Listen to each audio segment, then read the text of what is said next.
ಅಂತ ಅರ್ಥ. ಹೌದಲ್ಲ? ಏನರ್ಥ ಹೇಳಿ, ಏನರ್ಥ? ಅದನ್ನು ಹಾಕಿಕೊಳ್ಳದೇ ಇದ್ದವರು ಬರಬಾರ್ದು. ನಾನು ಕೇಳ್ತೀನಿ, ಅವ್ರನ್ನ ಯಾಕೆ ಬಿಡ್ತೀರಪ್ಪ? ಪಾಪ ಅವ್ರನ್ನ ಯಾಕೆ ಬಿಡ್ತೀರಿ ಕೇಳಿದೆ. ಅದಕ್ಕೆ ನಿಮ್ಮ ಉತ್ತರ ಏನು? ಎಲ್ಲರೂ ಸುಮ್ಮನೆ ಕೂತಿದ್ದೀರಿ. ನಮ್ಮ ಶಾಸ್ತ್ರ ಸಂಪ್ರದಾಯ ಅಲ್ಲ, ನಮ್ಮ ನಿಯಮ ಅಲ್ಲ. ನಮ್ಮ ನಿಯಮನೇ ಯಾಕೆ ಅನ್ನೋದನ್ನು ಹೇಳ್ತಾ ಇದ್ದೇನೆ. ಶಾಸ್ತ್ರ ಸಂಪ್ರದಾಯ, ದೇವರ ಬಳಿಗೆ ಬರಬೇಕಾದರೆ ಒಂದು ಕ್ರಮ ಇದೆ. ಅದಕ್ಕೋಸ್ಕರವಾಗಿ ನಾವು ಈ ನಿಯಮವನ್ನು ಮಾಡಿದ್ದೇವೆ. ಈ ನಿಯಮಕ್ಕೆ ಬದ್ಧರಾಗದೇ ಇದ್ದವರು ಹೊರಗುಳಿಲಿ ಅಷ್ಟೇ. ಹೇಳ್ತೀರಾ ಇಲ್ಲ ನೀವು? ಹಾಗಿದ್ದ ಹಾಗೆ ಅಯಾವದ್ರವ್ಯ ಭಾವಿಯಾಗಿದೆ, ಅಕಾರಣ ಗುಣಪೂರ್ವಕವಾಗಿದೆ, ಆದರೆ ಸ್ಪರ್ಶವದ್ ವಿಶೇಷ ಗುಣ ಆಗಿದೆ. ಏನು ಮಾಡೋದು? ಏನು ಮಾಡೋದು? ನಾನು ಹೇಳೋದು ಅರ್ಥ ಆಗಲಿಲ್ಲ ನಿಮ್ಗೆ ಯಾರಿಗೂ? ಇಲ್ಲದೇ ಇದ್ದರೆ ಅಯಾವದ್ರವ್ಯ ಭಾವಿಯಾಗಿದ್ದು ಸ್ಪರ್ಶದ ಗುಣ ಆಗಬಾರದು ಅನ್ನೋದಕ್ಕೆ ಬೆಲೆನೇ ಇಲ್ಲ ಅಂತಾಗಿಬಿಡತ್ತೆ. ಹೌದಲ್ಲ?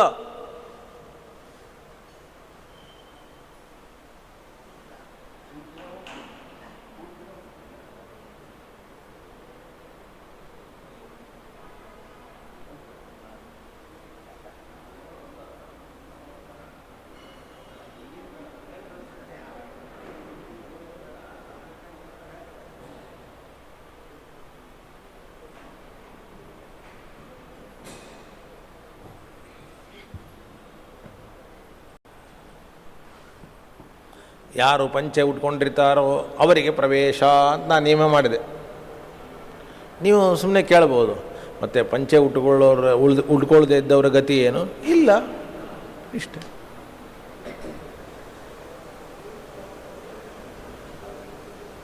ಹಾಗಿದ್ದ ಹಾಗೆ ಯಾವುದು ಯಾವ ದ್ರವ್ಯ ಭಾವಿಯಾಗಿದೆಯೋ ಅದು ನಾಲ್ಕರ ಗುಣ ಆಗಬಾರ್ದು ಅಂತ ನಿಯಮ ಮಾಡಿದ್ದೀವಿ. ಆದರೆ ಅಯಾವ ದ್ರವ್ಯ ಭಾವಿ ಆಗಿದ್ದೇ ನಾಲ್ಕರ ಗುಣ ಆಗಿಬಿಟ್ರೆ ಆಗಬಾರ್ದು ಅನ್ನೋದಕ್ಕೆ ನಾವೇನು ಮಾಡ್ತೀವಿ? ಪ್ರತ್ಯಕ್ಷತ್ವೇ ಅಂತ ಕೊಡ್ತೀವಿ. ಹೌದಪ್ಪ, ಪರಮಾಣು ರೂಪ ಅಯಾವ ದ್ರವ್ಯ ಭಾವಿ ಆಗಿರ್ಬೋದು, ಅಕಾರಣ ಗುಣಪೂರ್ವಕ ಆಗಿರ್ಬೋದು, ಆದರೆ ಪ್ರತ್ಯಕ್ಷತ್ವ ಉಳ್ಳದ್ದಾಗಿ ಆಗಿದೆ, ಅದು ಆಗಿಲ್ಲ. ಅದಕ್ಕೋಸ್ಕರವಾಗಿ ಅದನ್ನು ಹೊರಗಿಡ್ತೀವಿ.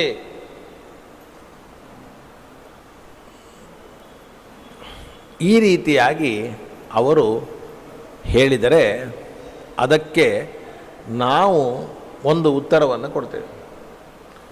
ಏನು ಉತ್ತರವನ್ನು ಕೊಡ್ತೇವೆ?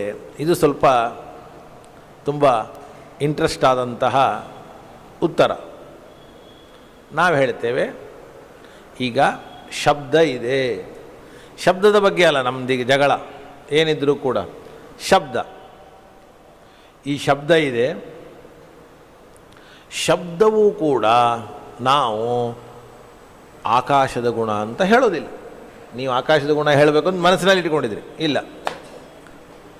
ನೀವು 5ನೇದರ ಗುಣ ಅಂತ ನೀವು ಹೇಳಿದರೆ 4ರಲ್ಲೇ 1ರ ಗುಣ ಅಂತ ನಾವು ಹೇಳ್ತೀವಿ. ಏನು ಹೇಳ್ತೀವಿ ನಾವು? 4ರಲ್ಲೇ 1ರ ಗುಣ. ಯಾವುದರ ಗುಣ? ಶಂಖದಿಂದ ಶಬ್ದ ಬಂದರೆ ಅದು ಶಂಖದ ಗುಣ, ಮುಗೀತು. ಶಬ್ದ ಎಲ್ಲಿದೆ? ಶಂಖದಲ್ಲಿದೆ. ಶಬ್ದ ಎಲ್ಲಿದೆ? ನಗಾರಿಯಲ್ಲಿದೆ, ಮುಗೀತು. ಇಷ್ಟೇ. ಎಲ್ಲಿದೆ? ಪ್ರಮಿತ ಆಗಿದೆ. ನೀವು ಹೇಗೆ ಪರಮಾಣು ರೂಪ ಅಯಾವದ್ರವ್ಯ ಭಾವಿಯನ್ ಪ್ರಮಿತವಾಗಿದೆ ಮತ್ತು ಅಕಾರಣ ಗುಣಪೂರ್ವಕಾನ್ ಪ್ರಮಿತವಾಗಿದೆಯೋ ಹಾಗೆ ಶಬ್ದವೂ ಕೂಡ ಶಂಖವನ್ನು ಆಶ್ರಯ ಮಾಡಿಕೊಂಡಿದೆ ಅಂತ ಪ್ರಮಿತವಾಗಿದೆ. ಪ್ರಮಿತವಾದದ್ದರಿಂದ ನಾವು ಏನು ಮಾಡೋದು? ಹಾಗಾದರೆ ಅಶಬ್ದತ್ವೇ ಸತಿ ಅನ್ನಬೇಕು. ಶಬ್ದವನ್ನು ಬಿಟ್ಟು ಬೇರೆದು ಸ್ಪರ್ಶವದ್ ವಿಶೇಷ ಗುಣ ಆಗುವುದು ಬೇಡ ಅಂತ ನಾವು ಹೇಳಿ, ನೀವು ಹೇಳಿ. ಏನು ಗೊತ್ತಾಯ್ತಾ? ಗೊತ್ತಾಗಿಲ್ಲ? ಇನ್ನೊಂದ್ಸಲಿ ಹೇಳಿ, ಇನ್ನೊಂದ್ಸಲಿ ಹೇಳ್ತೀನಿ. ಈಗ ನೀವು ಶಬ್ದವನ್ನು 4ರ ಗುಣ ಅಲ್ಲ ಅಂತಂತ ಇದ್ದೀರಿ. ನಾ ಅಂತೀನಿ ನಾಲ್ಕರದೇ ಗುಣ ಅಂದ್ಬಿಡಿ, ನಾಲ್ಕರಲ್ಲಿ ಯಾವುದಾದ್ರೂ ಒಂದರ ಗುಣ ಅಂದ್ಬಿಡಿ. ಯಾಕನ್ನಬೇಕು? ಯಾಕನ್ನಬೇಕು ಅಂತಂದರೆ ಅದು ನಾಲ್ಕರಲ್ಲಿ ಒಂದರಲ್ಲಿ ಇದೆ ಅನ್ನೋದು ಪ್ರಮಾಣದಿಂದ ಪ್ರಮಿತವಾಗಿದೆ. ಎಲ್ಲಿ? ಶಂಖದಲ್ಲಿ. ಶಂಖ ಅಂದರೆ ಏನದು? ಪೃಥಿವಿ. ಪೃಥಿವಿಯಲ್ಲಿ ಇದೆ ಅಂತ ಪ್ರಮಿತವಾದದ್ದರಿಂದ ನಾಲ್ಕರ ಗುಣನೇ ಆಗಲಿ ಹೊರತಾಗಿ ಐದನೇದರ ಕ್ವಶ್ಚನ್ನು ಬರೋದಿಲ್ಲ. ಇಷ್ಟೇ. ನೀವು ಅಯಾವ ದ್ರವ್ಯಭಾವಿ ಆಗಿದ್ದರೂ ಅಕಾರಣ ಗುಣಪೂರ್ವಕವಾಗಿದ್ದರೂ ಹೇಗೆ ಪರಮಾಣುವಿನ ರೂಪವನ್ನು ನಾಲ್ಕರ ಗುಣ ಅಂತಂತ ಇದ್ದೀರೋ, ಏನು ಹೇಳಿ ಅಂತ ಇದ್ದೀರೋ ಇಲ್ಲೋ, ಹಾಗಿದ್ದ ಹಾಗೆ ಶಬ್ದವೂ ಕೂಡ ಅಯಾವದ್ರವ್ಯಭಾವಿ ಆಗಿರಲಿ, ಅಕಾರಣ ಗುಣಪೂರ್ವಕವಾಗಿರಲಿ, ಆದರೆ ನಾಲ್ಕರ ಗುಣನೇ ಆಗಲಿ. ಮುಗೀತು. ಹಾಗಾದರೆ ನೀವು ಪ್ರತ್ಯಕ್ಷತ್ವೇ ಸತಿ ಅಂತ ಕೊಟ್ಟು ಪರಮಾಣು ರೂಪಿನವನ್ನು ಹೊರಗಿಟ್ರಿ, ಪರಮಾಣುವಿನ ರೂಪವನ್ನು ಹೊರಗಿಟ್ರಿ. ಈಗ ನೀವು ಏನನ್ನ ಇಡ್ರಿ? ಏನು ಹೇಳು ಹೇಳು?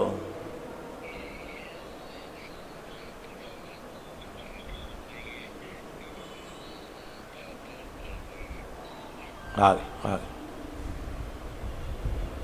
ಹಾಗೆ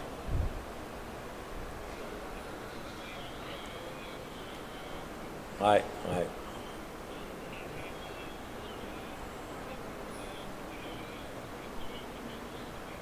ಆಯ್ತು ಆಯ್ತು.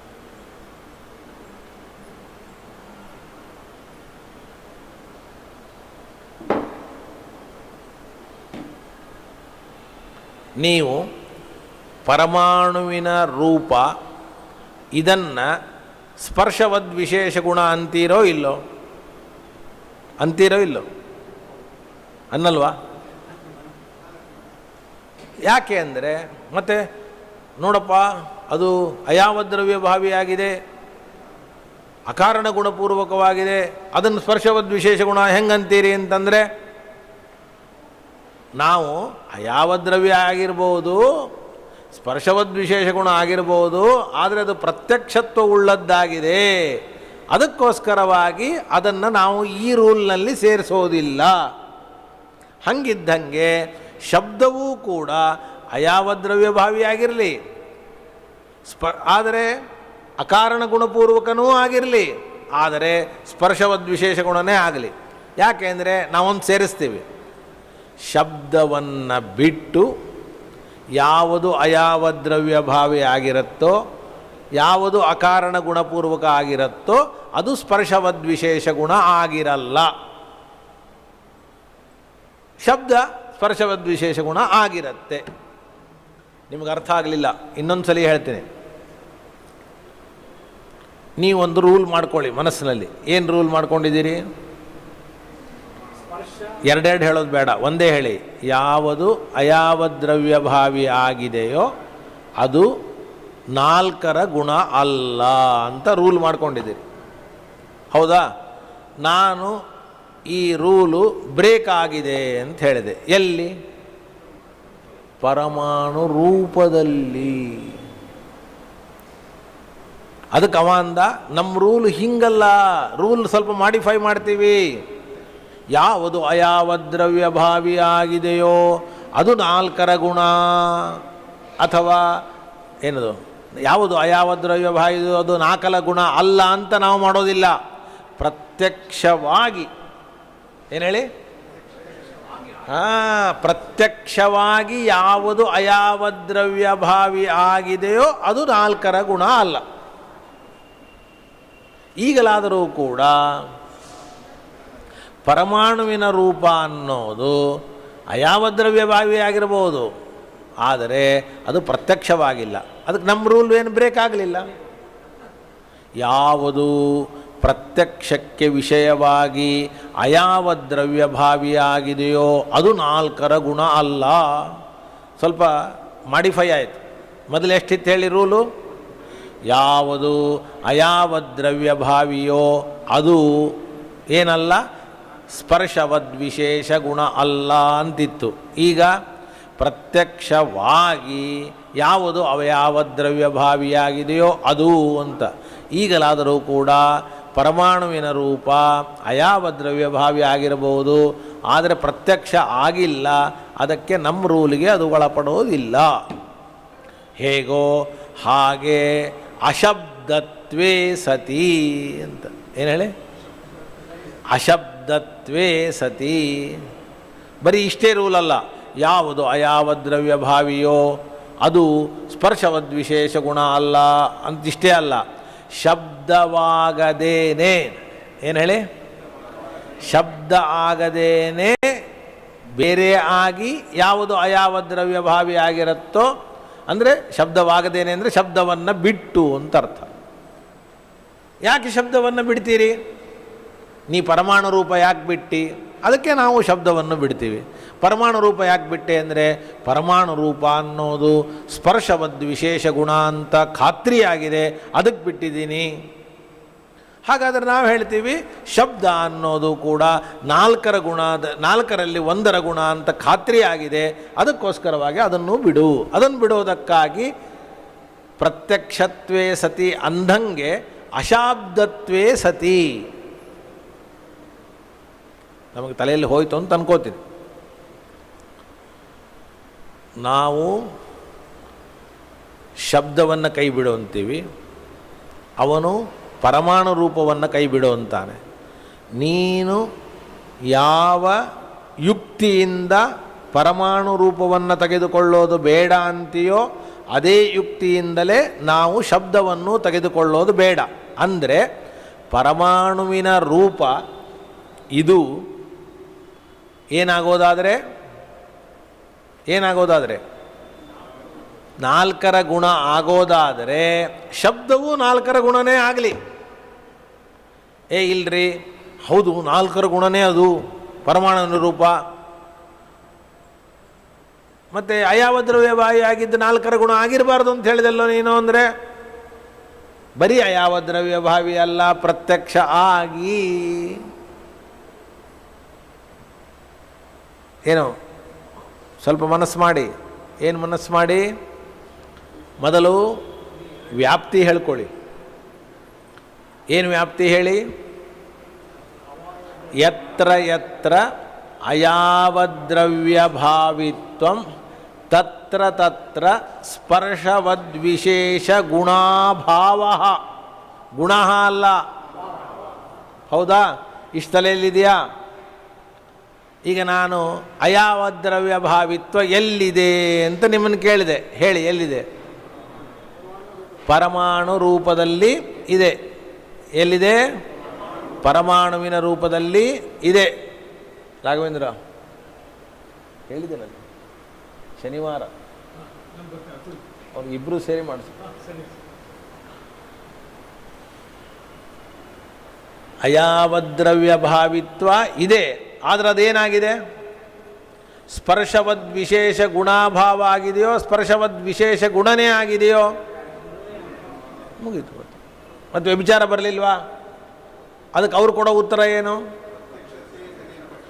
ಇಲ್ರಿ, ಅದು ಸ್ಪರ್ಶವದ್ವಿಶೇಷ ಗುಣ ರೀ. ಹಂಗಾರೆ ನಿನ್ನ ರೂಲ್ ಹೋಯ್ತಲ್ಲೋ. ನನ್ನ ರೂಲ್ ಹೋಗಲ್ಲ, ನಾನು ಅದನ್ನು ಮಾಡಿಫೈ ಮಾಡ್ತೀನಿ. ಏನಂತ ಮಾಡ್ತೀನಿ? ಬರೀ ಅಯಾವದ್ರವ್ಯಭಾವಿ ಆಗಿದ್ದರೆ ಅಲ್ಲ, ಪ್ರತ್ಯಕ್ಷಕ್ಕೆ ಗೋಚರವಾಗಿ ಅಯಾವದ್ರವ್ಯಭಾವಿ ಆಗಿರಬೇಕು. ಪರಮಾಣು ರೂಪವಾದರೂ ಕೂಡ ಅಯಾವದ್ರವ್ಯಭಾವಿ ಆಗಿರ್ಬೋದು, ಆದರೆ ಪ್ರತ್ಯಕ್ಷವಾಗಿ ಅಯಾವದ್ರವ್ಯಭಾವಿ ಆಗಿಲ್ಲ. ಆದ್ದರಿಂದ ಅದು ಸ್ಪರ್ಶದ ಗುಣನೇ, ನನ್ನ ರೂಲ್ಗೇನು ಬ್ರೇಕ್ ಆಗಲಿಲ್ಲ ಅಂತ ನೀ ಅಂದರೆ ಸೇಮ್ ನಾವು ಇದನ್ನು ಇಟ್ಕೋತೀವಿ. ಶಬ್ದವು ಕೂಡ 5ನೇದರ ಗುಣ ಯಾಕಾಗಬೇಕು? 4ರ ಗುಣನೇ ಆಗಲಿ.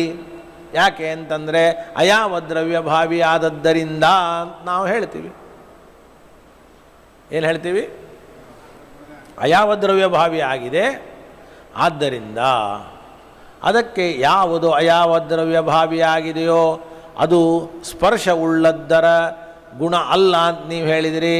ಆದರೆ ನಾನು ಹೇಳ್ತೀನಿ, ಸ್ಪರ್ಶವುಳ್ಳದ್ದರ ಗುಣ ಆಗಬಾರದು ಅಂತಂದರೆ ಅದು ಶಬ್ದವನ್ನು ಬಿಟ್ಟಾಗಿರಬೇಕು. ಏನಾಗಿರಬೇಕು?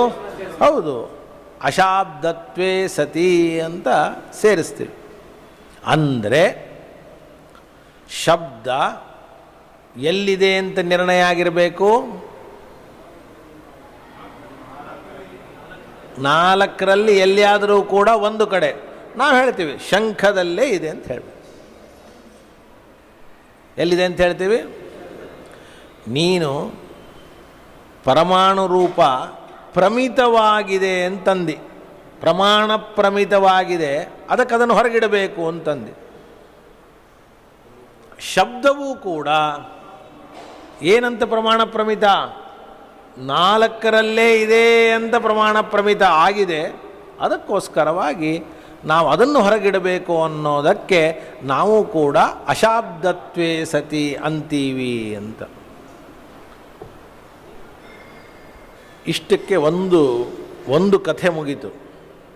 ಇನ್ನು ನಾವು ಓದಿಲ್ಲ ಪಂಕ್ತಿ. ಇದರ ನೆಕ್ಸ್ಟ್ ಕಥೆ ಏನು ಅಂತ ಕೇಳಿದರೆ, ಏನ್ರಿ ಪರಮಾಣು ರೂಪ ಅದು ಬೇಕಾದರೆ ನಾಲ್ಕರಲ್ಲಿ ಒಂದು ಕಡೆ ಇದೆ ಅಂತ ಹೇಳ್ಬೋದು. ಶಬ್ದ ನಾಲ್ಕರಲ್ಲಿ ಒಂದರಲ್ಲಿ ಇದೆ ಅಂತಿರಲ್ರಿ, ಇರ್ಲಿಕ್ಕೆ ಹೇಗೆ ಸಾಧ್ಯ ರೀ ಅಂತ ಅವ್ರು ನಮಗೆ ಕ್ವಶನ್ ಮಾಡ್ತಾರೆ. ನಾವೇನು ಹೇಳಿದ್ವಿ ಹೇಳಿ? ಶಬ್ದ ಐದನೇದರಲ್ಲಿ ಇರೋದು ಬೇಡ, ನಾಲ್ಕರಲ್ಲೇ ಇದೆ. ಬರೀ ಇದೆ ಅಲ್ಲ, ಇದೆ ಅನ್ನೋದು ಎಲ್ಲಿದೆ? ನಾನು ಹೇಳ್ತೀನಿ, ಶಂಖದಲ್ಲಿದೆ.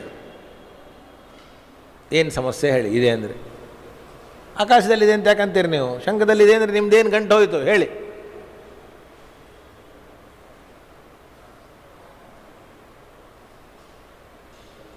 ಹೇಳು.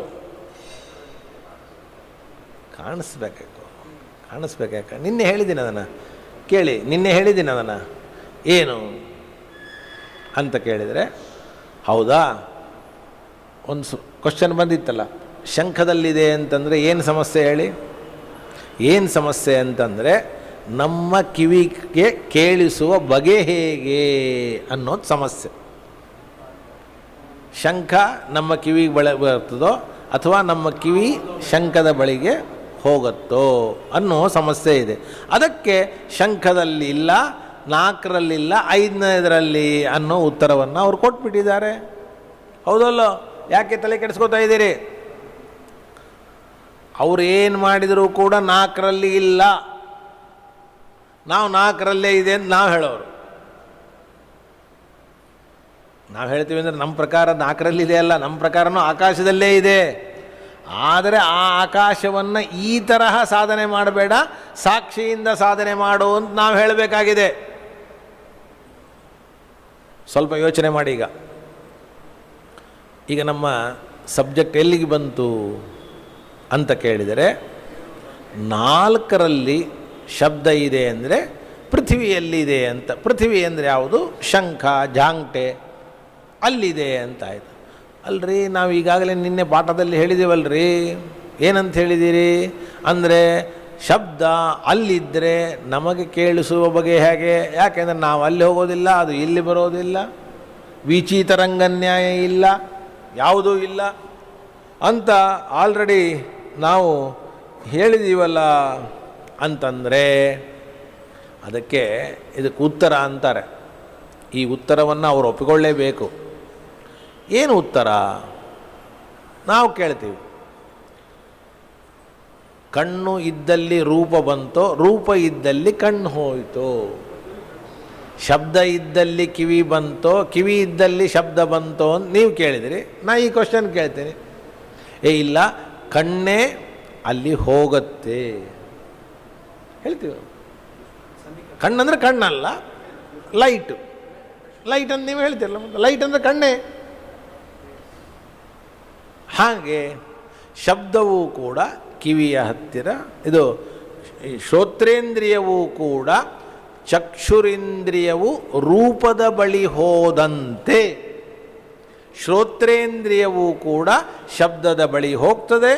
ಶ್ರೋತ್ರೇಂದ್ರಿಯಕ್ಕೂ ಶಬ್ದಕ್ಕೂ ಸನ್ನಿಕರ್ಷ ಆಗ್ತದೆ, ಅದರಿಂದ ಶಬ್ದದ ಜ್ಞಾನ ಬರ್ತದೆ. ಮುಗೀತು. ಏನು ಸಮಸ್ಯೆ? ಯಾಕೆ ಸುಮ್ಮನೆ ಆಕಾಶದಲ್ಲಿದೆ ಅಂತಂತೀರಿ? ಭಾರಿ ದೊಡ್ಡ ಪ್ರಶ್ನೆ ಮಾಡಿಬಿಟ್ರಿ ನಿನ್ನೆ. ಏನಂತ? ಹೇ, ನಮ್ಮ ಕಿವಿ ಅಲ್ಲಿ ಹೋಗಂಗಿಲ್ಲ, ಆ ಶಬ್ದ ಇಲ್ಲಿ ಬರೋ ಹಾಗಿಲ್ಲ, ಸನ್ನಿಕರ್ಷವೇ ಇಲ್ಲ, ಏನು ಮಾಡೋದು? ಇಲ್ಲ, ಏನು ತಲೆ ಕೆಡಿಸ್ಕೊಳ್ಳೋದು ಬೇಡ. ಕಣ್ಣಿನಿಂದ ರೂಪದ ಜ್ಞಾನ ಆದಂತೆ ಶ್ರೋತ್ರೇಂದ್ರಿಯದಿಂದ ಶಬ್ದದ ಜ್ಞಾನ ಆಗತ್ತೆ, ಮುಗಿದೋಯ್ತು. ಇಷ್ಟು. ಅರ್ಥ ಆಗಲಿಲ್ಲ ನಾ ಹೇಳಿದ್ದು? ಆಗೋಗ್ತದೆ, ಏನು ತಪ್ಪು?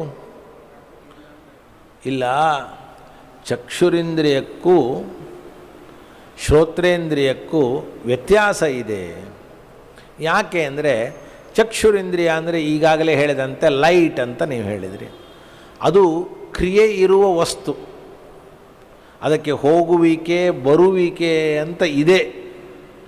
ಆದರೆ ಶ್ರೋತ್ರೇಂದ್ರಿಯ ಅಂದರೆ ಏನು ಅನ್ನೋದೇ ಕ್ವಶ್ಚನ್ನಿಗೆ. ಏನು ಅನ್ನೋದೇ ಕ್ವಶ್ಚನ್. ಇಲ್ಲಿ ಕಾಣಿಸ್ತಾ ಇದೆಯಲ್ಲ, ಇದು ಶ್ರೋತ್ರೇಂದ್ರಿಯವಾ? ಮತ್ತು ಯಾವುದಂಗ? ಯಾವುದು? ಅದಕ್ಕೇನಂತ ಕರೀತಾರೆ? ಇಂದ್ರಿಯ ಅಂದರೆ ಏನು ಅಂತ ಹೇಳಿಕತ್ತೀನಿ ನಾನು.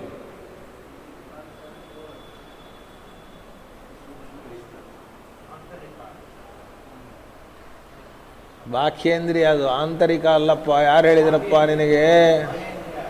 ಮತ್ತು ಆಂತರಿಕ ಅಂದರೆ ಕಣ್ಣು ಒಳಗದ. ಹೇಳಿ, ಎಲ್ಲರ ಪ್ರಕಾರನೂ ಆಕಾಶನೇ.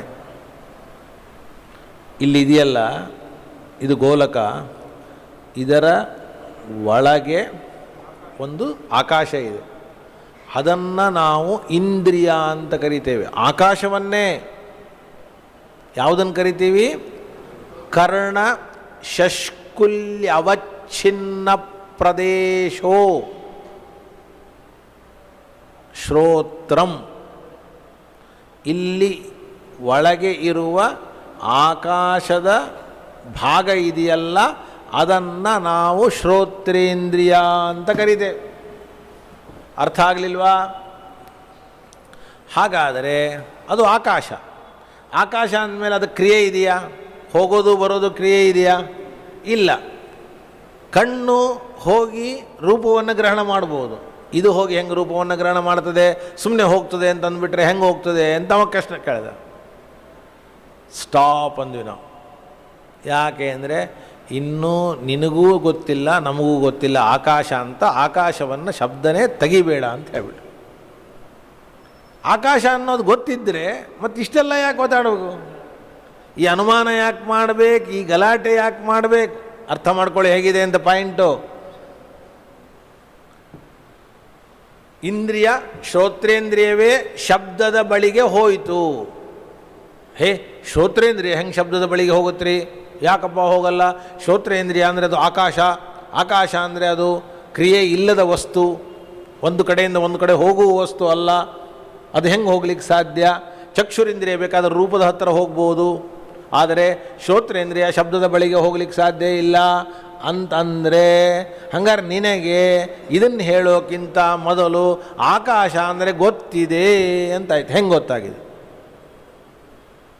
ಇನ್ನೂ ಆಕಾಶದ ಬಗ್ಗೆನೇ ಚರ್ಚೆ ನಡೆದ. ಈಗ ಆಕಾಶ ಸಿದ್ಧವಾಗಿದೆ ಅಂತ ಇಟ್ಕೊಂಡು ನೀವು ಉತ್ತರ ಕೊಟ್ಟರೆ, ಅದಕ್ಕೋಸ್ಕರವಾಗಿ ನೋಡಿ ಹೇಗಿದೆ. ಈಗ ಓದಿ. ಪ್ರತ್ಯಕ್ಷತ್ವೇ ಸತಿ ಇತಿ ಚ ಕಿಮರ್ಥಂ ವಕ್ತವ್ಯಂ. ಹೇತುವಿನಲ್ಲಿ ಪ್ರತ್ಯಕ್ಷತ್ವೇ ಸತಿ ಅನ್ನುವಂತಹ ವಿಶೇಷಣವನ್ನು ಯಾಕೆ ಕೊಡಬೇಕು?